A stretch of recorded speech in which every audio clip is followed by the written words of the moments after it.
بسم اللہ الرحمن الرحیم فصل فی الشک فی الصلاۃ والطہارہ، یہ فصل ہے نماز اور طہارت کے اندر شک کے سلسلے میں۔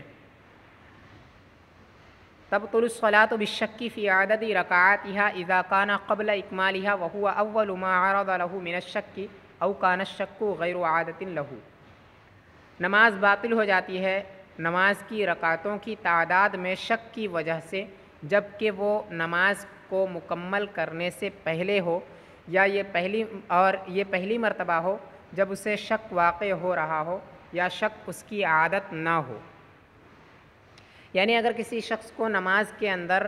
نماز کی رکعتوں کے سلسلے میں شک ہو جائے کہ اتنی رکعتیں پڑھی یا اتنی رکعتیں پڑھی، مثال کے طور پہ کوئی 4 رکعت کی نماز ادا کر رہا ہو اور اسے شک ہو جائے کہ اس نے ابھی 2 پڑھی یا 3 پڑھی یا 3 پڑھی یا پھر 4 پڑھی، تو ایسی صورت میں کیا حکم ہے کہ اگر وہ نماز کے درمیان میں ہے ابھی، ٹھیک ہے، نماز مکمل نہیں ہوئی ہے، تو اگر وہ نماز کے درمیان میں ہے اور ایسا پہلی مرتبہ اس کے ساتھ ہو رہا ہے، یعنی بالغ ہونے کے بعد اس کے ساتھ ایسا پہلی مرتبہ ہو رہا ہے جب اسے وہ شک میں پڑا ہو، ٹھیک ہے، ایسا پہلی مرتبہ اس کے ساتھ ہوا ہے، تو ایسی صورت میں نماز باطل ہو جائے گی۔ اور اگر یہ پہلی مرتبہ نہیں ہے بلکہ یہ اس کی عادت ہے، بارہا ایسا ہوتا ہے، تو ایسی صورت میں نماز باطل نہیں ہوگی، ٹھیک ہے۔ فلو شک بعد سلامہ لا یعتبر الا ان تیقن بالترک، تو اگر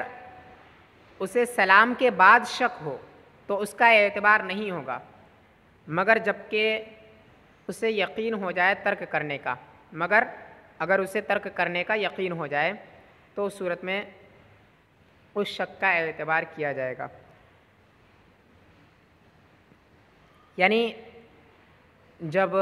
کسی شخص کو نماز کی رکعتوں کی تعداد میں شک ہو تو جب یہ نماز کے اندر ہو تبھی اس کا اعتبار ہے، اگر نماز مکمل کرنے کے بعد یہ شک ہو تو اس کا اعتبار نہیں ہے، مگر جب اسے یقین ہو جائے کہ ہاں اس نے نماز مکمل نہیں کی ہے، اس نے کچھ رکعتیں چھوڑ دی ہے، اسے بالکل یقین ہو جائے نماز مکمل کرنے کے بعد بھی، تو ایسی صورت میں اس کا اعتبار کیا جائے گا اور جو رکعتیں باقی ہے اسے وہ پڑھے گا، ٹھیک ہے۔ وَإِن كَثُرَ الشَّكُّ عَمَلَ بِغَالِبِ ظَنِّهِ، اور اگر شک زیادہ ہو جائے تو وہ اپنے غالب گمان پر عمل کرے، یعنی نماز کے اندر اسے شک بہت زیادہ ہو گیا یا پھر شک اسے بارہا ہوتا ہے، تو ایسی صورت میں وہ غالب گمان پر عمل کرے، یعنی اگر اسے شک ہوا کہ اس نے 2 رکعتیں پڑھی ہیں یا 3 رکعتیں پڑھی ہیں، ٹھیک ہے، تو جس کا زیادہ گمان ہو اسے جس کے سلسلے میں زیادہ گمان ہو اس پر وہ عمل کرے، یعنی اسے لگ رہا ہے کہ اس نے 2 ہی رکعتیں پڑھی ہیں، زیادہ گمان اس کا یہ ہے کہ اس نے 2 رکعتیں پڑھی ہیں، تو ایسی صورت میں وہ 2 ہی مان کر کے نماز کو مکمل کرے، 2 رکعتیں اور پڑھ کر، ٹھیک ہے۔ اور اگر غالب گمان اس جانب ہے کہ اس نے 3 رکعتیں پڑھی ہیں تو ایسی صورت میں وہ 3 مان کر کے باقی 1 رکعت اور پڑھ کر نماز مکمل کرے، ٹھیک ہے۔ فَإِن لَمْ يَغْلِبْ لَهُ ظَنٌّ أَخَذَ بِالْأَقَلِّ، پھر اگر اس کے لیے غالب گمان نہ ہو، یعنی دونوں برابر ہوں، ٹھیک ہے، دونوں شک کے سلسلے میں ہو، کسی کی جانب بھی گمان زیادہ نہ ہو، تو ایسی صورت میں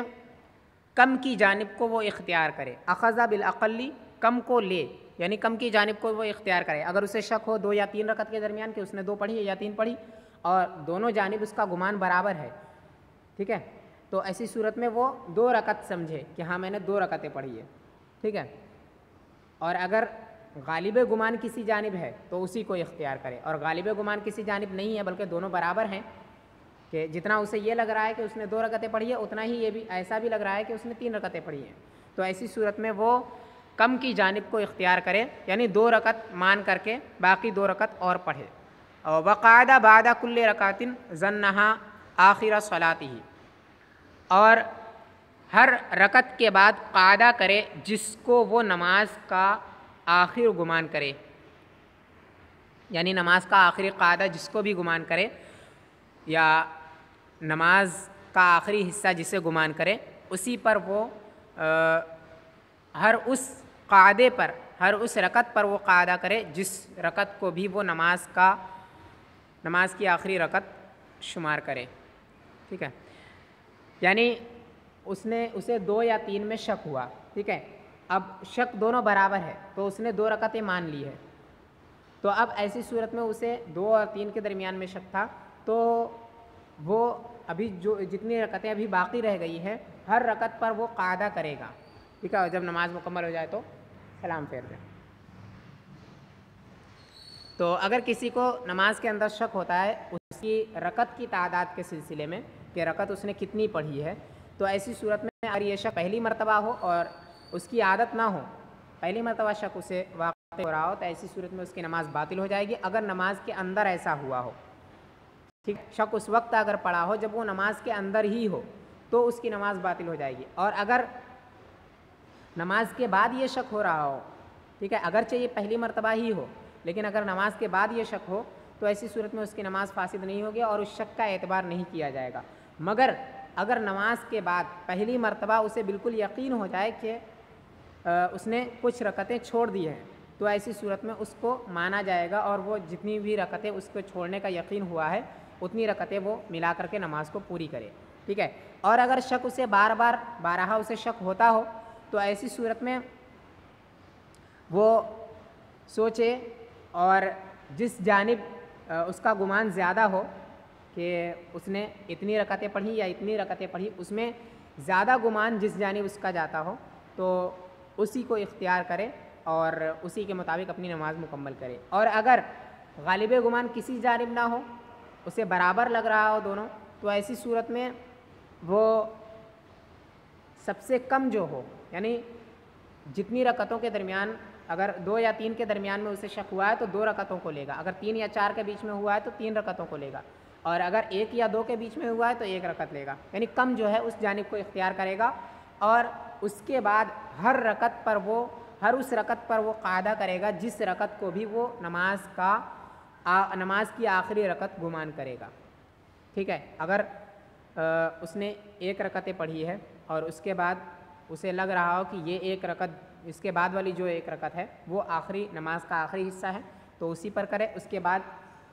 اگر اس رکعت کے بعد والی رکعت یعنی تیسری رکعت بھی اسے لگ رہا ہے کہ یہ نماز کی آخری رکعت ہے تو اس پر بھی وہ قاعدہ کرے. اس کے بعد چوتھی رکعت وہ اگر اسے لگ رہا ہو کہ یہ، تو ایسی صورت میں اس پر بھی وہ کرے گا قاعدہ، اور اس پر تو قاعدہ کرے گا ہی چوتھی رکعت پر کیونکہ 4 رکعتوں میں نماز مکمل ہو جائے گی. ٹھیک ہے،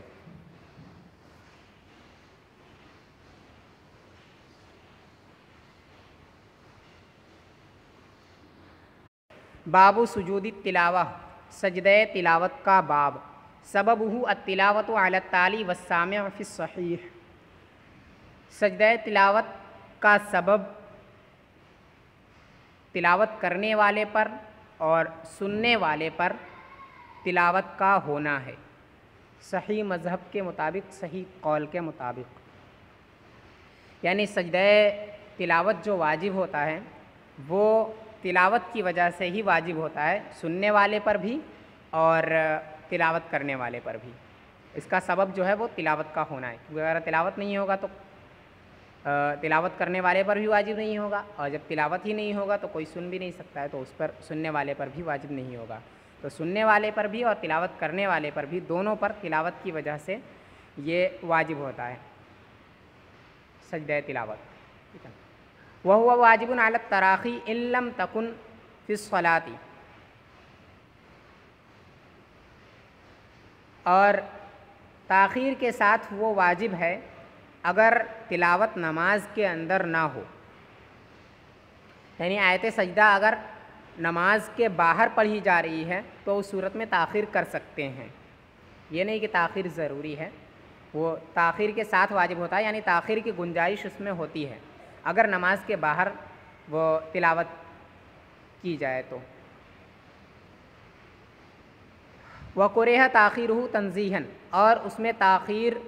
مکروہ تنزیہی ہے، یعنی نماز کے اندر، یا پھر اگر نماز کے باہر ہو تو اس صورت میں زیادہ تاخیر کرنا یہ مکروہ تنزیہی ہے، اور اگر نماز کے اندر ہو تو اس صورت میں تاخیر مکروہ تنزیہی. اور تاخیر سے مراد اتنی کہ جتنے میں وہ 3 آیتیں یعنی آیت سجدہ کے بعد 3 آیتیں پڑھنا یہ تاخیر ہوگی نماز کے اندر. یعنی آیت سجدہ جو ہے اس کے بعد زیادہ سے زیادہ 2 آیتیں پڑھ سکتا ہے نماز کے اندر، اس سے زیادہ نہ پڑھے نماز کے اندر. نماز کے اندر اگر آیت سجدہ پڑھے تو اس کے آگے 1 یا 2 آیت پڑھ سکتا ہے، اس کے بعد فوراً سجدہ کر لے. اس کے بعد اگر سجدہ کرتا ہے 2 آیتوں سے زیادہ پڑھنے کے بعد تو یہ مکروہ ہے. ٹھیک ہے. وَيَجِبُ عَلَىٰ مَنْ تَلَا آیَةً وَلَوْ بِالْفَارْسِيَّةِ، اور اس پر واجب ہوتا ہے جس نے 1 آیت بھی تلاوت کی ہو اگرچہ فارسی میں کی ہو. اگر کوئی شخص آیت سجدہ کی تلاوت کرتا ہے تو یہ اس پر واجب ہوتا ہے اگرچہ وہ فارسی میں ہی کیوں نہ کرے، یعنی فارسی میں اس کا ترجمہ ہی پڑھ دے پھر بھی تلاوت کرنے والے پر واجب ہو جاتا ہے سجدہ تلاوت. ٹھیک ہے. وَقِرَاءَةُ حَرْفِ السَّجْدَةِ مَعَ كَلِمَةٍ قَبْلِهِ أَوْ بَعْدِهِ مِنْ آیَتِهَا،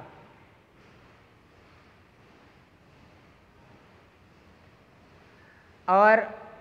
حرف سجدہ کو پڑھنا اس کے 1 کلمے پہلے اور 1 کلمے بعد کے ساتھ اسی آیت کے 1 کلمے پہلے اور اسی آیت کے حرف سجدہ سے 1 کلمے پہلے اور حرف سجدہ کے 1 کلمے کے بعد کے ساتھ ملا کر پڑھنا آیت کی طرح ہے درست قول کے مطابق. یعنی اگر کوئی شخص صرف حرف سجدہ پڑھتا ہے، ٹھیک ہے، اور ایسے ہی حرف سجدہ سے پہلے والا 1 کلمہ اور حرف سجدہ کے بعد والا 1 کلمہ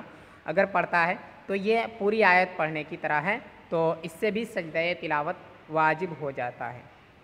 ٹھیک ہے. تو سجدہ تلاوت واجب ہوتا ہے تلاوت کی وجہ سے سننے والے پر بھی اور تلاوت کرنے والے پر بھی. ٹھیک ہے. اور اگر نماز کے اندر تلاوت نہ ہو، نماز کے باہر ہو، تو اس میں تاخیر کی گنجائش اس میں ہے. ٹھیک ہے، تاخیر کر سکتا ہے. اور اگر نماز کے اندر ہو تو آیت سجدہ کے بعد زیادہ سے زیادہ 2 آیتیں پڑھ سکتا ہے، اس سے زیادہ اگر پڑھتا ہے تو یہ درست رہی ہے، مکروہ ہے. ٹھیک ہے. اور کوئی شخص اگر 1 آیت بھی آیت سجدہ اگر تلاوت کرتا ہے، صرف 1 آیت سجدہ ہی تلاوت کرے تو اس پر واجب ہو جاتا ہے اگرچہ وہ فارسی میں ہی کیوں نہ پڑھے. اس آیت کا فارسی ترجمہ بھی اگر پڑھتا ہے کوئی تو اس شخص پر بھی واجب ہو جائے گا. اور صرف حرف سجدہ کو پڑھنا اور حرف سجدہ سے پہلے کا 1 کلمہ اور حرف سجدہ کے بعد کا 1 کلمہ، یعنی حرف سجدہ کو 1 کلمے پہلے اور 1 کلمے بعد والوں کے ساتھ ملا کر کے پڑھنا، یہ بھی پوری آیت پڑھنے کی طرح ہے، تو اس سے بھی یہ سجدہ تلاوت واجب ہو جاتا ہے.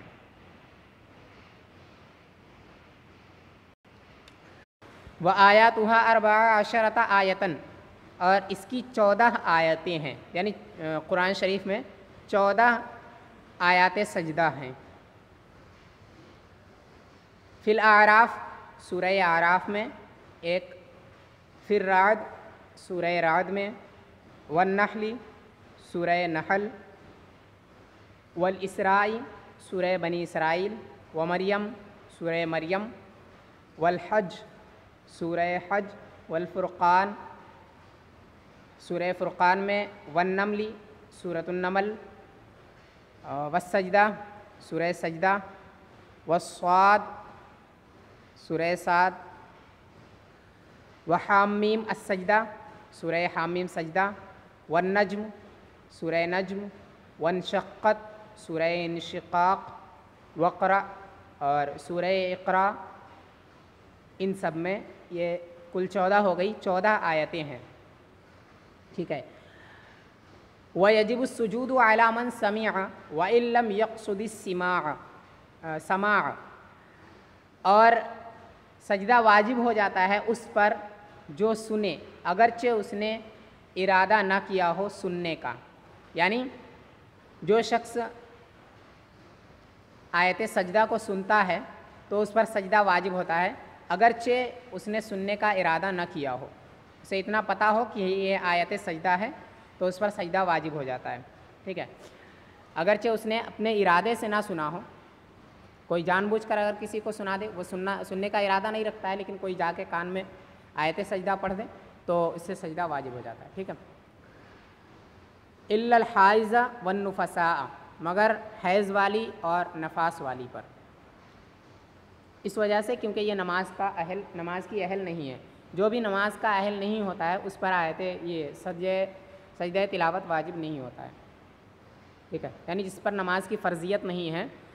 اس پر آیت سجدہ بھی تلاوت کرنے سے سجدہ واجب نہیں ہوتا ہے. والامام والمقتدی بھی، اور امام اور مقتدی پر اس کی وجہ سے، مقتدی کی وجہ سے. ٹھیک ہے، یعنی امام پر بھی واجب نہیں ہوتا ہے اور مقتدی پر واجب نہیں ہوتا ہے، مگر کب؟ جب مقتدی تلاوت کرے. مقتدی کی وجہ سے نہ مقتدی پر واجب ہوگا نہ امام پر واجب ہوگا. یعنی اگر کوئی شخص نماز ادا کر رہا ہے کسی امام کے پیچھے اور وہ اگر کوئی آیت سجدہ پڑھ دیتا ہے امام کے پیچھے، تو ایسی صورت میں نہ اس پر واجب ہوگا نہ اس کے ساتھ جو نماز پڑھ رہے ہیں اسی امام کے پیچھے اور ان لوگوں نے سنا ان پر بھی واجب نہیں ہوگا اور نہ ہی امام پر واجب ہوگا، کسی پر واجب نہیں ہوگا. ٹھیک ہے. وَلَوْ سَمِعُوهَا مِنْ غَيْرِهِ سَجَدُوا بَعْدَ الصَّلَاةِ، اور اگر انہوں نے اس کے علاوہ سے سنا، یعنی امام اور مقتدی نے امام کے علاوہ سے سنا یا مقتدی کے علاوہ سے سنا، تو ایسی صورت میں سجدہ واجب ہو جاتا ہے، لیکن وہ سجدہ نماز کے بعد کریں. یعنی نماز پڑھ رہے ہیں لوگ جماعت میں شریک ہو کر کے، اور ایسی صورت میں کوئی اور ہے جو اس جماعت میں شامل نہیں ہے، وہ اگر آیت سجدہ پڑھ لے اور یہ سب سن لے، جو جماعت میں شامل ہے وہ سب اگر سن لے اور امام بھی سن لے، تو ایسی صورت میں ان سب پر واجب ہو جائے گا، لیکن اس کو نماز کے اندر ادا نہیں کر سکتے ہیں، بلکہ نماز جب مکمل ہو جائے اس کے بعد نماز کے باہر اس سجدے کو ادا کریں گے. ٹھیک ہے. وَلَوْ سَجَدُوا فِيهَا لَمْ تُجْزِهِمْ وَلَمْ تَفْسُدْ صَلَاتُهُمْ فِي ظَاهِرِ الرِّوَایَہ، اور اگر انہوں نے اسی میں سجدہ کر لیا، یعنی نماز کے اندر ہی سجدہ کر لیا، تو وہ ان کی طرف سے کافی نہیں ہوگا، ان کی طرف سے کفایت نہیں کرے گا اور ان کی نماز بھی فاسد نہیں ہوئی ظاہر الروایہ قول کے مطابق. یعنی درست قول یہ ہے کہ اگر انہوں نے اس آیت سجدہ کو سن کر کے نماز کے اندر ہی سجدہ کر لیا تو یہ سجدہ ان کے لیے کفایت نہیں کرے گا، بعد میں پھر سے سجدہ کرنا پڑے گا اور اس سجدے کی وجہ سے ان کی نماز بھی فاسد نہیں ہوگی. ٹھیک ہے. وَتَجِبُ بِسَمَاعِ الْفَارِسِيَّةِ إِنْ فَهِمَهَا عَلَى الْمُعْتَمَدِ، اور فارسی سننے سے واجب ہوتا ہے اگر وہ اس کو سمجھے معتمد قول کے مطابق. ٹھیک ہے، یعنی اگر فارسی میں کوئی شخص سنتا ہے آیت سجدہ کا ترجمہ اگر کوئی فارسی میں پڑھے اور اس سے کوئی دوسرا شخص سن لے تو تلاوت کرنے والے پر تو واجب ہوگا، لیکن اگر سننے والا نہ سمجھے تو ایسی صورت میں اس پر واجب نہیں ہوگا. معتمد قول یہ ہے، اور ایک قول یہ بھی ہے کہ اس صورت میں اگر وہ سمجھے یا نہ سمجھے، بس اس کو اتنا پتہ ہونا چاہیے کہ یہ آیت سجدہ کا ترجمہ ہے تو اس پر واجب ہو جاتا ہے. امام اعظم علیہ الرحمہ کا یہی قول ہے. ٹھیک ہے. واختلف التصحیح فی وجوبها بالسماع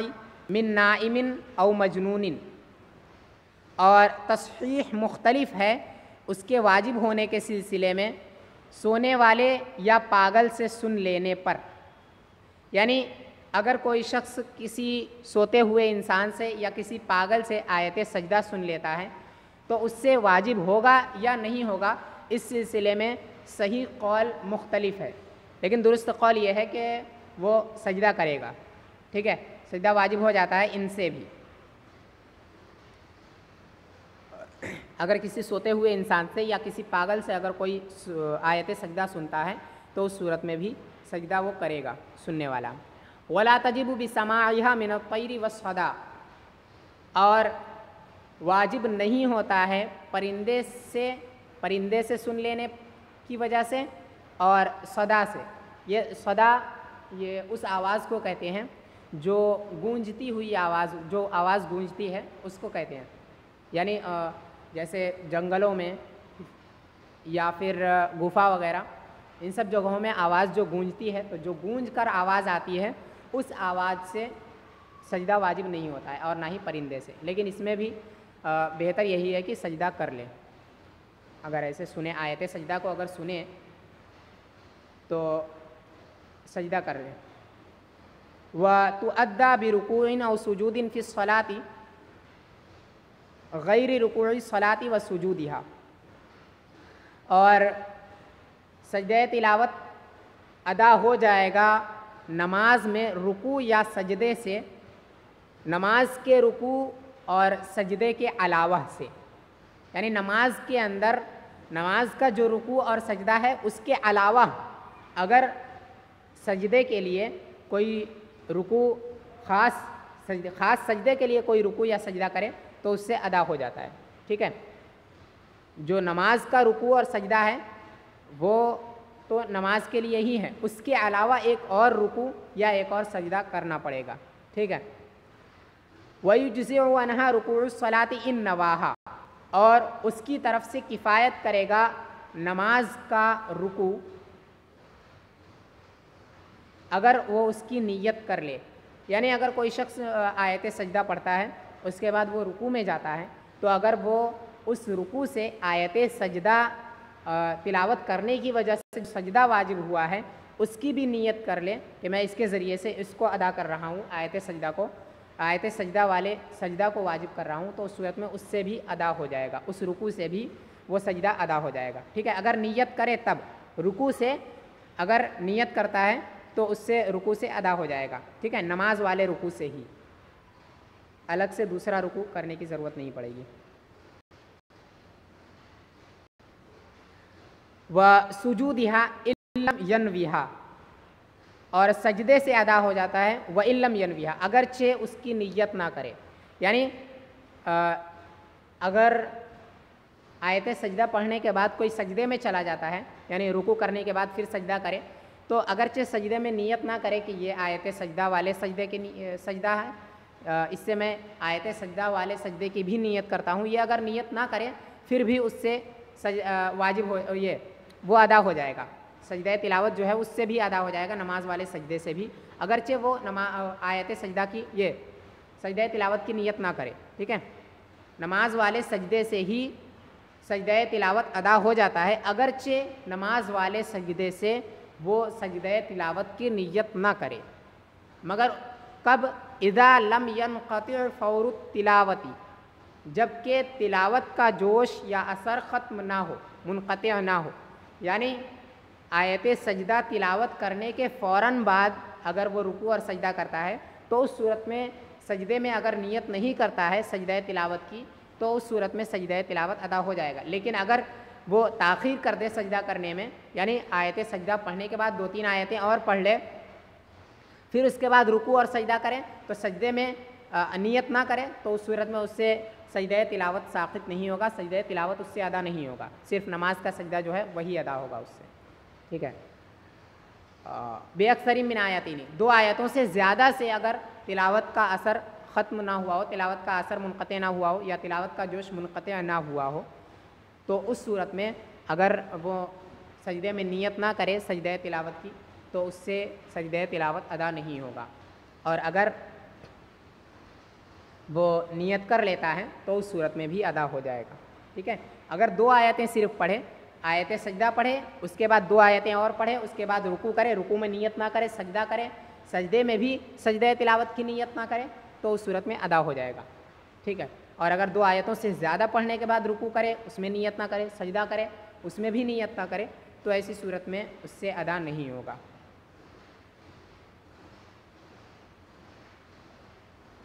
وَلَوْ سَمِعَ مِنْ إِمَامٍ فَلَمْ يَأْتَمَّ بِهِ أَوْ يَأْتَمَّ فِي رَكَعَةٍ أُخْرَى سَجَدَ خَارِجَ الصَّلَاةِ فِي الْأَزْهَرِ، اور اگر امام سے سنا پھر اس کی اقتدا نہیں کی یا پھر اقتدا کی لیکن دوسری رکعت میں کی تو نماز کے باہر سجدہ کرے، ظاہر الروایہ قول کے مطابق، درست قول کے مطابق. یعنی اگر کوئی شخص مسجد میں حاضر ہوا یا کسی ایسی جگہ حاضر ہوا جہاں پر امام نماز ادا کر رہا تھا اور امام جب وہ حاضر ہوا تو اسی وقت امام نے آیت سجدہ تلاوت کی.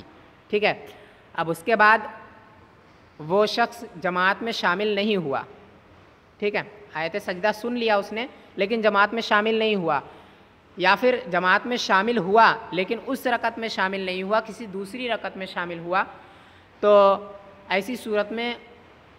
وہ نماز کے باہر اس سجدے کو ادا کرے گا. جب نماز مکمل ہو جائے اس کے بعد وہ اس سجدے کو ادا کرے گا. وَإِنِ اتَمَّ قَبْلَ سُجُودِ إِمَامِهِ لَهَا سَجَدَ مَعَهُ، اور اگر اپنے امام کے سجدہ کرنے سے پہلے وہ امام کی اقتدا کر لے تو آیت سجدہ کا سجدہ اس کے ساتھ کرے. ٹھیک ہے، لہا سجدہ معاہو یعنی اس کے لیے سجدہ کرے امام کے ساتھ. جو آیت سجدہ سے جو سجدہ واجب ہوا ہے اس کے سن لینے سے اس کا سجدہ امام کے ساتھ کرے. فَإِنِ اقْتَدَى بِهِ بَعْدَ سُجُودِهَا فِي رَكَعَتِهَا صَارَ مُدْرِكًا لَهَا حُكْمًا فَلَا يَسْجُدُهَا أَصْلًا. پھر اگر اس نے امام کی اقتدا کی، امام کے سجدہ کر لینے کے بعد اسی رکعت میں، تو وہ اس رکعت کا اس سجدے کو پانے والا ہوگا حکمی طور پر. حکماً وہ اس سجدے کو پانے والا ہوگا تو وہ اس کا سجدہ بالکل ہی نہ کرے، اس کے لیے سجدہ نہ کرے. یعنی وہ شخص حاضر ہوا، اس نے امام سے آیت سجدہ سنی، ٹھیک ہے، اور پھر آیت سجدہ پڑھنے کے بعد امام نے سجدہ کیا، ٹھیک ہے، اس کے لیے ڈائریکٹ امام نے سجدہ کیا. اس کے بعد پھر امام کھڑا ہوا اور پھر اس شخص نے جماعت میں شرکت کی اور اس نے اس رکعت کو پا لیا، اسی رکعت کو، تو ایسی صورت میں اس نے سجدے کو بھی پا لیا ہے. آیت سجدہ سے جو سجدہ واجب ہوا تھا اس نے اس کو بھی پا لیا ہے. وَلَمْ تُقْضَ الصَّلَاةِ خَارِجَهَا، اور نماز والے سجدے کی قضا نماز کے باہر نہیں کی جائے گی. یعنی اگر کوئی کسی شخص نے نماز کے اندر آیت سجدہ تلاوت کی تو اس کے لیے نماز کے باہر وہ ادا نہیں کرے گا سجدہ، بلکہ نماز کے اندر ہی سجدہ ادا کرے. وَلَوْ تَلَا خَارِجَ الصَّلَاةِ فَسَجَدَ ثُمَّ أَعَادَ فِيهَا سَجَدَ أُخْرَى، اور اگر کسی شخص نے نماز کے باہر تلاوت کی پھر سجدہ کیا، پھر اس نے نماز کے اندر دوبارہ تلاوت کی تو اس کے لیے دوسرا سجدہ کرے. یعنی کسی شخص نے نماز کے باہر کوئی آیت سجدہ پڑھی، اس کے بعد پھر اس نے نماز ادا کی اور نماز کے اندر نماز کے باہر اس نے آیت سجدہ پڑھی اور اس نے سجدہ کر لیا، سجدہ تلاوت اس نے ادا کر لیا. پھر اس کے بعد وہ نماز پڑھنے لگا، نماز کے اندر پھر اس نے اسی آیت کی تلاوت کی تو پھر دوبارہ اس پر سجدہ واجب ہوگا، دوبارہ نماز کے اندر وہ سجدہ کرے. ٹھیک ہے. وَإِن لَّمْ يَسْجُدْ أَوَّلًا كَفَتْهُ وَاحِدَةٌ، اور اگر اس نے پہلی مرتبہ سجدہ نہیں کیا تھا تو اس کو ایک ہی کافی ہے. یعنی اگر اس نے نماز کے باہر آیت سجدہ پڑھی اور پھر نماز پڑھنے لگا اور نماز میں پھر آیت سجدہ پڑھی اور نماز کے اندر اس نے سجدہ کر لیا تو ایسی صورت میں دونوں کی طرف سے وہ کفایت کرے گا. ٹھیک ہے، وہ سجدہ کر لینا اس کا دونوں کی جانب سے کفایت کرے گا. دوبارہ اب اسے نماز کے باہر سجدہ کرنے کی ضرورت نہیں ہے. فی ظاہر روایہ قول کے مطابق کمن قررہا فی مجلس واحد لا مجلسین، جیسے وہ شخص جس نے ایک ہی مجلس میں اس کی تکرار کی، یعنی آیت سجدہ کے تلاوت کی تکرار کی ایک ہی مجلس میں، نہ کہ دو مجلسوں میں، تو ایسے شخص پر بھی ایک ہی سجدہ واجب ہوتا ہے. یعنی اگر کسی شخص کی مجلس نہیں بدلتی ہے اور اسی مجلس میں وہ بار بار ایک ہی آیت پڑھتا ہے تو ایسی صورت میں اس پر ایک ہی سجدہ واجب ہوگا. وَيَتَبَدَّلُ الْمَجْلِسُ بِالْإِنْتِقَالِ مِنْهُ وَلَوْ كَانَ مُسْدِيًّا، اور مجلس بدل جاتی ہے اس سے منتقل ہونے کی وجہ سے، یعنی جس جگہ پر وہ ہے اس جگہ سے منتقل ہو جانے کی وجہ سے، کہیں اور چلے جانے کی وجہ سے مجلس جو ہے وہ بدل جاتی ہے. تو اگر ایک جگہ پر بیٹھ کر کسی نے آیت سجدہ تلاوت کی، پھر وہاں سے چلا گیا کسی دوسری جگہ، وہاں پر پھر اس نے اسی آیت کی تلاوت کی تو اس پر دو سجدے واجب ہوں گے، ایک نہیں. ٹھیک ہے. تو مجلس کے بدل جانے کا یہی فائدہ ہوگا، یہی ثمرہ اس کا نکلے گا کہ اگر دونوں مجلسوں میں اس نے ایک ہی آیت پڑھی ہے تو 2 سجدے واجب ہوں گے، یعنی یا جتنی بھی مجلسیں ہیں ان میں جتنی بار ایک ہی آیت اگر تلاوت کرتا ہے تو جتنی مجلسیں ہیں اتنے ہی سجدے اس پر واجب ہوں گے، ٹھیک ہے۔ ولو کانا مستین، اگرچہ وہ تانا تن رہا ہو، ٹھیک ہے، تانا تن رہا ہو تو ایسی صورت میں بھی اس پر یہ واجب ہوتا ہے، تانا تنتے ہوئے وہ منتقل ہو رہا ہو، کہ جب تانا تنتے ہیں تو ایک جانب سے دوسری جانب جاتے ہیں، کہ مطلب جس آلے کے ذریعے سے تانا تنتے ہیں اس کے 2 سرے ہوتے ہیں، 2 جگہ پر وہ نصب کیا جاتا ہے، تو ایک جگہ سے اس کو لپیٹ کر پھر دوسری جانب جاتے ہیں، تو اس انتقال سے بھی یہ مجلس بدل جاتی ہے۔ اگر ایک جگہ پر کھڑے ہو کر اس نے اسی آیت کی تلاوت کی، پھر وہ دوسری جانب گیا، وہاں پر اس نے اسی آیت کی تلاوت کی، تو ایسی صورت میں 2 سجدے اس پر واجب ہو جائیں گے۔ وبالانتقال من غسل الى غسل، اور ایک ٹہنی سے دوسری ٹہنی کی طرف منتقل ہونے کی وجہ سے بھی مجلس بدل جاتی ہے۔ وعوم فی نہر او حو کبیر فی الاصح، اور کسی نہر یا بڑے حوض میں غوطہ لگانے کی وجہ سے بھی، اصح قول کے مطابق، اس سے بھی مجلس بدل جاتی ہے، ٹھیک ہے، تو یہ ان سب صورتوں میں مجلس بدل جائے گی۔ ولا يتبدل بزوائا البیت والمسجد ولو کبیرا، اور مجلس نہیں بدلتی ہے گھر کے کونے سے، یعنی گھر کے کونے بدلنے سے مجلس نہیں بدلتی ہے، اور مسجد کے یعنی مسجد کے کونے بدلنے سے بھی مجلس نہیں بدلتی ہے۔ ولو کبیرن، کبیرن کا تعلق صرف مسجد کے ساتھ ہے، ٹھیک ہے، اگرچہ مسجد بڑی ہو پھر بھی اگر ایک کونے سے دوسرے کونے میں جائے کوئی شخص تو مجلس نہیں بدلتی ہے۔ اگر ایک کونے میں بیٹھ کر ایک آیت تلاوت کر رہا ہے، وہی آیت دوسرے کونے میں جا کر کے تلاوت کر رہا ہے، تو ایسی صورت میں مجلس نہیں بدلتی ہے، ٹھیک ہے۔ لیکن اگر گھر جو ہے وہ بہت بڑا ہے محل کے جیسے، تو ایسی صورت میں کونا بدلنے سے وہ بدل جائے گا، مجلس بدل جائے گی، ٹھیک ہے۔ ولا بسیر سفینۃ، اور نہ ہی کشتی کی سواری سے، کشتی کے چلنے سے، یعنی کوئی شخص کشتی پر ہے اور کشتی چل رہی ہے تو اس کی مجلس نہیں بدل رہی ہے، ٹھیک ہے۔ ولا برکعۃ و برکعتین، اور نہ ہی 1 یا 2 رکعتوں کے ذریعے سے، یعنی اگر کوئی شخص نماز کے اندر ایک رکعت کے اندر کوئی آیت تلاوت کرتا ہے، پھر دوسری رکعت میں وہی آیت تلاوت کرتا ہے، تو ایسی صورت میں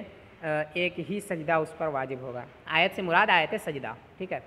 وشربۃ، اور پینے سے، کوئی چیز پینے سے مجلس نہیں بدلتی ہے۔ واکل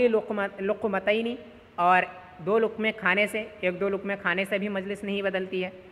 ومشی خطوتین، اور 2 قدم چلنے سے بھی مجلس نہیں بدلتی ہے۔ ولا باتکاء، اور نہ ہی ٹیک لگانے سے، ٹھیک ہے، ٹیک لگانے سے بھی مجلس نہیں بدلتی ہے۔ وقعود وقیام ورکوب ونزول فی محل تلاوتہ، اور بیٹھنے سے یا کھڑے ہونے سے یا سوار ہونے سے یا ایسی جگہ میں اترنے سے جہاں تلاوت کرے، تلاوت کی جگہ میں اترنے سے، ان سب سے مجلس نہیں بدلتی ہے۔ ولا بسیر دابتہ مصلیا، نہ ہی نماز پڑھتے ہوئے سواری چوپائے پر سوار ہونے سے، یعنی اگر کوئی شخص چوپائے پر سواری کر رہا ہے تو اگر وہ نماز پڑھنے کی حالت میں اگر ہے تو مجلس نہیں بدلتی ہے، لیکن اگر وہ نماز نہیں پڑھ رہا ہے صرف سواری کر رہا ہے تو اس صورت میں مجلس بدل جاتی ہے، ٹھیک ہے۔ نماز پڑھتے ہوئے اگر کوئی چوپائے پر سواری کر رہا ہے تو مجلس نہیں بدلے گی، اور اگر نماز نہیں پڑھ رہا ہے تو مجلس بدل جائے گی۔ وَيَتَكَرَّرُ الْوُجُوبُ عَلَى السَّامِعِ بِتَبْدِيلِ مَجْلِسِهِ وَقَدِ اتَّحَدَ مَجْلِسُ التَّالِي لَا بِعَكْسِهِ عَلَى الْأَصَحِّ، اور سامع پر وجوب مقرر ہوتا ہے اس کی مجلس کے بدلنے کی وجہ سے، اگرچہ تلاوت کرنے والے کی مجلس ایک ہی ہو، نہ کہ اس کا برعکس درست قول کے مطابق۔ یعنی سننے والے پر واجب جو ہے وہ مقرر ہوگا، یعنی بار بار اس پر واجب ہوگا اگر اس کی مجلس بدلتی ہے۔ اگر مجلس 1 یا 2 یا 3 مجلس میں سننے والا ایک ہی آیت کو اگر 2-3 مجلسوں میں سنے تو جتنی مجلسوں میں اس نے سنی ہے اتنے سجدے اس پر واجب ہوں گے، اگرچہ تلاوت کرنے والے کی مجلس نہیں بدلی ہے۔ یعنی کوئی ایک شخص بیٹھ کر کے تلاوت کر رہا ہے آیت سجدہ، ایک ہی آیت کو وہ بار بار پڑھ رہا ہے، وہاں آ کر کے کسی نے اس کی سنی، ٹھیک ہے، اب وہ سننے والا وہاں سے اٹھ کر کے چلا گیا، پھر واپس آیا، پھر اس نے وہی آیت تلاوت کی، تلاوت کرنے والے نے وہ وہیں پر بیٹھا تھا، اس نے وہیں تلاوت کی، پھر اس نے سنا، تو اس صورت میں سننے والے پر 2 سجدے واجب ہوں گے۔ اس کا برعکس نہیں ہے، یعنی اگر تلاوت کرنے والے کی مجلس اگر بدلتی ہے اور سننے والے کی مجلس نہیں بدلتی ہے تو ایسی صورت میں سننے والے پر جو ہے وہ ایک ہی سجدہ واجب ہوگا اور تلاوت کرنے والے پر 1 سے زائد، اگر ایک ہی آیت کی تلاوت کی جائے، ٹھیک ہے، جتنی مجلسیں ہیں اتنی۔ جس کی مجلس بدلے گی اس پر سجدے اس کی مجلس کے مطابق واجب ہوں گے، ٹھیک ہے۔ وَكُرِهَ أَن يَقْرَأَ سُورَةً وَيَدَعَ آیَةَ السَّجْدَةِ لا عکسہ، اور مکروہ ہے کہ سورت کو پڑھے اور آیت سجدہ کو چھوڑ دے، نہ کہ اس کا برعکس، یعنی اگر کوئی شخص پوری سورت پڑھے اور صرف آیت سجدہ چھوڑ دے تو اس کا ایسا کرنا مکروہ ہے، ٹھیک ہے، اور اس کا برعکس نہیں ہے، یعنی کوئی شخص صرف آیت سجدہ تلاوت کرے اور پوری سورت چھوڑ دے تو ایسا مکروہ نہیں ہے، درست ہے۔ وَنَدَبَ ضَمُّ آیَةٍ او اکثر، اور مستحب ہے ایک آیت یا ایک سے زیادہ اس سے ملا، او اکثر الیہا، یا ایک سے زیادہ اس سے ملا لینے سے، یعنی آیت سجدہ کے ساتھ ایک آیت یا ایک سے زیادہ آیتیں ملا لینا مستحب ہے۔ وَنَدَبَ إِخْفَاؤُهَا عَنْ غَيْرِ مُتَأَهِّبٍ لَهَا، اور مستحب ہے اس کا دھیرے پڑھنا، آہستہ پڑھنا یا اس کو آہستہ کرنا اس شخص سے جو تیار نہ ہو اس کے لیے، یعنی جو آیت سجدہ سننے کے لیے تیار نہ ہو اس شخص کے پاس اگر کوئی آیت سجدہ تلاوت کر رہا ہے تو دھیرے تلاوت کرے تاکہ اس پر واجب نہ ہو، ٹھیک ہے۔ وَنَدُبَ الْقِيَامُ ثُمَّ السُّجُودُ لَهَا وَلَا يَرْفَعُ السَّامِعُ رَأْسَهُ مِنْهَا قَبْلَ تَالِيهَا، اور مستحب ہے قیام کرنا، پھر آیت سجدہ تلاوت کا سجدہ کرنا، اور سننے والا تلاوت کرنے والے سے پہلے اپنا سر سجدے سے نہ اٹھائے،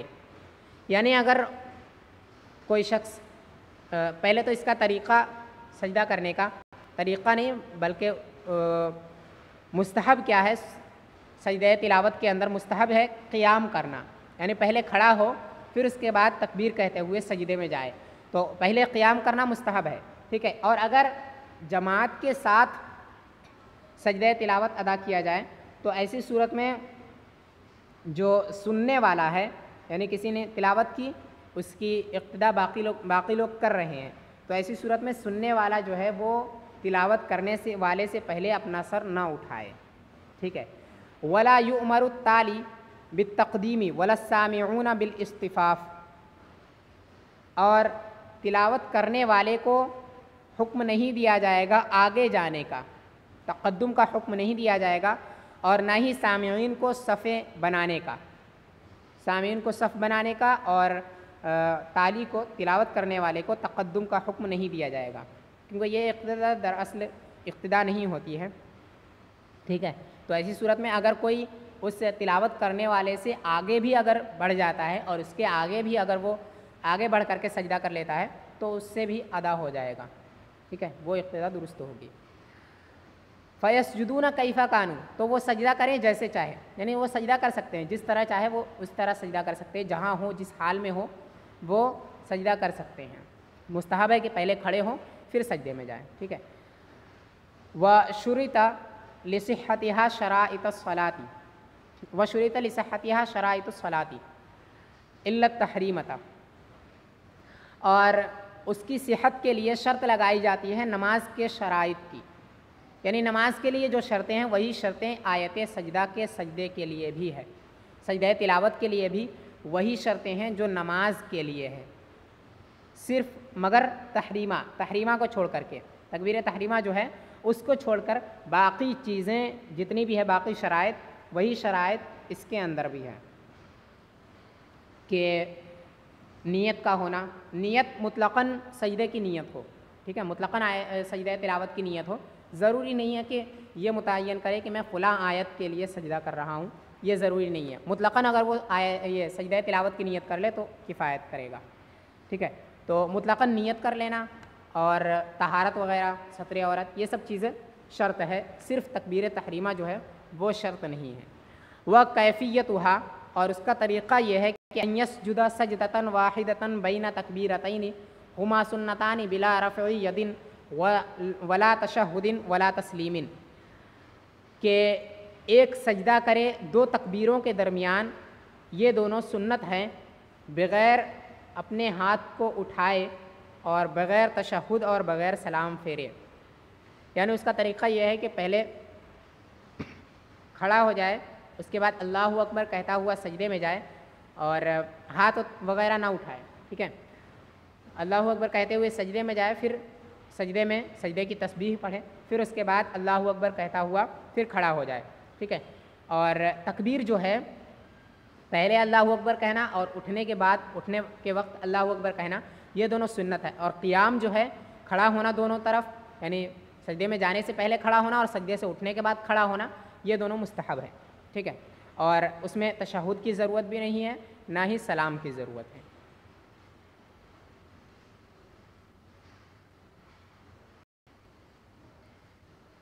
فصل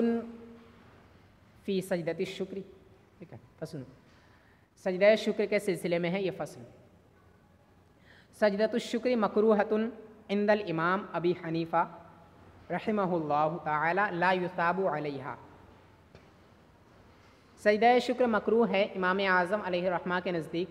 اور اس پر ثواب نہیں دیا جاتا ہے۔ وقال ہی قربۃ یثاب علیہا، صاحبین نے فرمایا ہے کہ یہ عبادت ہے، اس پر ثواب دیا جائے گا۔ وہیئتھا مثل سجدۃ التلاوت، اور اس کی صورت سجدہ تلاوت کی سی ہے۔ سجدہ شکر جو ہے امام اعظم علیہ الرحمہ کے نزدیک درست نہیں ہے، مکروہ ہے، ٹھیک ہے، اور اس پر ثواب نہیں ملتا ہے، لیکن صاحبین کے نزدیک درست ہے اور اس پر ثواب بھی ملتا ہے، اور فتویٰ جو ہے وہ صاحبین کے قول پر ہے۔ اور بعض فقہا نے فرمایا ہے کہ امام اعظم علیہ الرحمہ کا جو قول ہے وہ جواز کے سلسلے میں نہیں ہے، بلکہ لزوم کے سلسلے میں، کہ سجدہ شکر جو ہے وہ لازم نہیں ہے، ٹھیک ہے، کہ اگر لازم قرار دیا جائے تو بندے کو تکلیف میں ڈالنا لازم آئے گا، کیونکہ اللہ تبارک و تعالیٰ کا شکر جو ہے وہ ہر وقت لازم، ہر وقت اس کی رحمتیں اور اس کا فضل بندوں پر ہوتے رہتا ہے، تو ایسی صورت میں اگر سجدہ شکر کو واجب قرار دیا جائے، لازم قرار دیا جائے، تو ہر لمحے اس پر سجدہ شکر لازم ہوگا، تو کتنے سجدے وہ کرے گا، اور اس کی وجہ سے وہ تکلیف میں بھی بندہ پڑے گا، تو تکلیف میں ڈالنا لازم آئے گا، اسی وجہ سے درست نہیں ہے، لزوم درست نہیں ہے، ٹھیک ہے۔ فائدۃ مہمۃ لدفع کل مہمۃ، پہلا مہمہ جو ہے اس کا معنی ہے عظیم الشان، اہم، ٹھیک ہے، دوسرا مہمہ جو ہے اس کا معنی ہے بلا، مصیبت، ایک اہم فائدہ تمام مصیبتوں کو دفع کرنے کے لیے، ختم کرنے کے لیے۔ قال الامام النصفی فی الکافی من قرأ آیۃ السجدۃ کلہا فی مجلس واحد وسجد لکل منہا کفاہ اللہ ما اہمہ،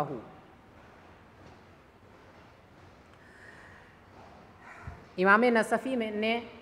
کافی میں فرمایا ہے، کتاب ہے ان کی تصنیف، اس میں فرمایا ہے کہ اگر کوئی شخص، کسی شخص کو اگر پریشانیاں لاحق ہو جاتی ہیں تو وہ ایک مجلس میں بیٹھ کر کے اگر تمام آیت سجدہ کو پڑھے، آیات سجدہ تمام تلاوت کرے، اور پھر اس کے بعد ان سب کے لیے 14 سجدے کرے، یا پھر ایک پڑھنے کے بعد دوسرا سجدہ، ٹھیک ہے، ایک پڑھنے کے بعد ایک سجدہ، پھر دوسری تلاوت کرنے کے بعد دوسرا سجدہ. تو اگر ایک ہی مجلس میں 14 آیتیں پڑھ کر 14 سجدے کرتا ہے تو ایسی صورت میں جو بھی مشکل اسے ہے وہ اس سے دفع ہو جائے گی. ٹھیک ہے، ایک ہی مجلس میں اگر کوئی تمام آیات سجدہ کی تلاوت کرتا ہے اور ہر ایک کے لیے وہ سجدہ بھی کرتا ہے تو اللہ تبارک و تعالی اس سے وہ تمام مصیبتیں دور فرما دے گا جو اسے لاحق ہوئی ہیں. ٹھیک ہے، تو وہ ایک آیت سجدہ پڑھنے کے بعد سجدہ کر سکتا ہے، یا تمام مطلب ہر آیت سجدہ پڑھنے کے بعد سجدہ کرے، یا پھر تمام پڑھنے کے بعد تمام سجدے اکٹھے کریں، دونوں درست ہے.